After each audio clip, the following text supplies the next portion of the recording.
One of the most annoying things about learning a new skill is that progress isn't always linear. One day you might be on top of the world, learning so much more than you could ever imagine, and the other day you feel like your progress is going completely backwards. Even if your efforts are consistent and intensive, you might not see the results that you're expecting. Hi, my name is Mahasvin, and I've experienced this phenomenon countless times while learning numerous different skills.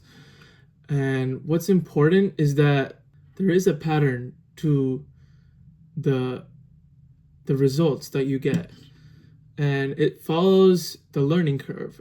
So understanding the learning curve can help you get the best of your results and maximizing your gains from the time you actually put in. So when you search up learning curve on Google, you might find something like this or this. And while those definitely have some truth to them, they don't paint the full picture. What I think a real learning curve looks like is something like this. And let me explain the phases you go through in that learning curve. Phase one is initial growth. You start slow because you don't know what to expect. You don't know what you don't know. You have to research or find some way to gain information that you can actually start. This is kind of like step zero. Before you even start practicing the skill, you need to learn what you actually have to practice and what you can do to get those gains. And the more knowledge you get, the faster this phase goes. Because if you have knowledge on how to do this, you can skip some steps and you can even blaze through some of these learning processes. For example, if you're in high school and you have a class in the next year, but you're in summer break and you learn ahead, while you're in the class next year, it's going to be so much easier to understand the knowledge and take in the information. It's the same with any skill. When there's knowledge required, you can start ahead and gain that knowledge so that you don't have to go through it the hard way in practicing. But there is also a downside to this, and it's the fact that you gain so much knowledge and you keep going and going and going, and you never actually start the skill. This is obviously overthinking, and it can hurt a lot. So you have to find the balance where you learn enough, but you also do not fall into the trap of overthinking and learn too much that you don't even start at all. But once you actually do start, you will see some initial improvement, and you might even impress yourself on how fast you go. But then we go into phase two, which is the plateau. And this is where most people slow down their progress. And this is also where most people experience the most frustration, because when you get used to that level of improvement in phase one, you're expecting that going on throughout your entire skill journey. But eventually you will reach a plateau where your efforts do not match your results. Basically, you put in the effort that's needed, but you're not getting the results that you're expecting. Plateaus occur because there's these micro skills within these skills that need to be developed, and they might take a longer time. For example, I enjoy rock climbing, which you could consider as a skill.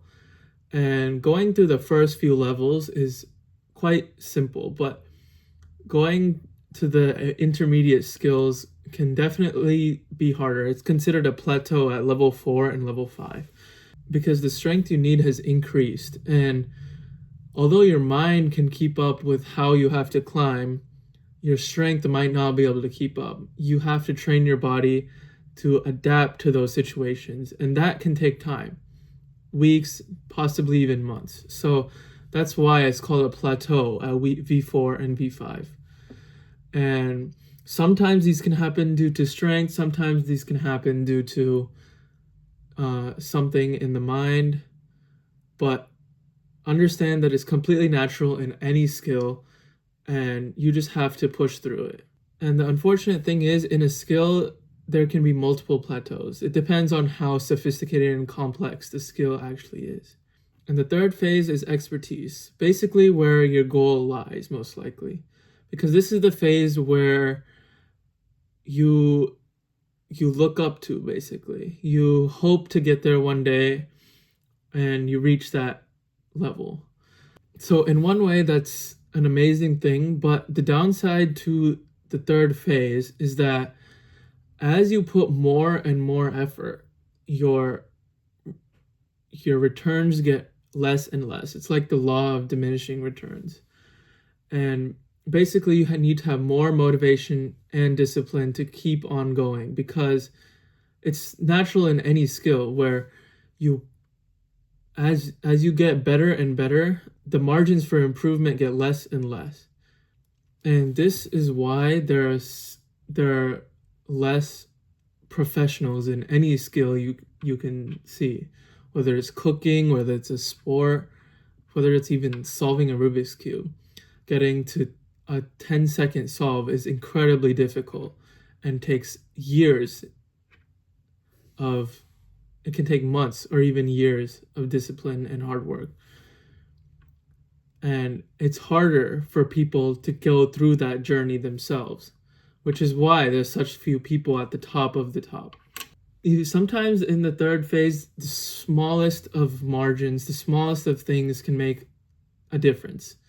Like, this is the phase where things like genetics come into play and prior knowledge of other skills can also help.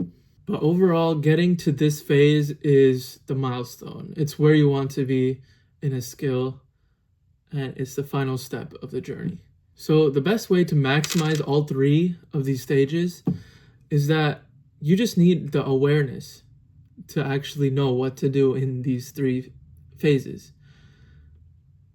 If you know that you're in that phase and you're going through that phase, you understand what to expect. And if your results and if your gains match with your expectations, you are less likely to be frustrated. If your expectations are not in line with what you actually get, that's when the frustration builds up. And that's why phase 2 and phase 3 can be so frustrating, because you don't realize that things get more difficult. It's not always going to be progress as linear. But if you understand that it's only natural, it's only expected that your results are going to slow down and maybe even decline at some point, then you'll understand that this is what the journey is. It's what you should expect. And that can save you a lot of trouble and a lot of frustration. And the less frustration you have, the more you're willing to keep going, and that much more likely that you're willing to succeed. So just the awareness of this learning curve is more than enough to get you to that third phase of any skill that you need. But yeah, I hope this was helpful. Thank you so much for watching, and I'll see you soon.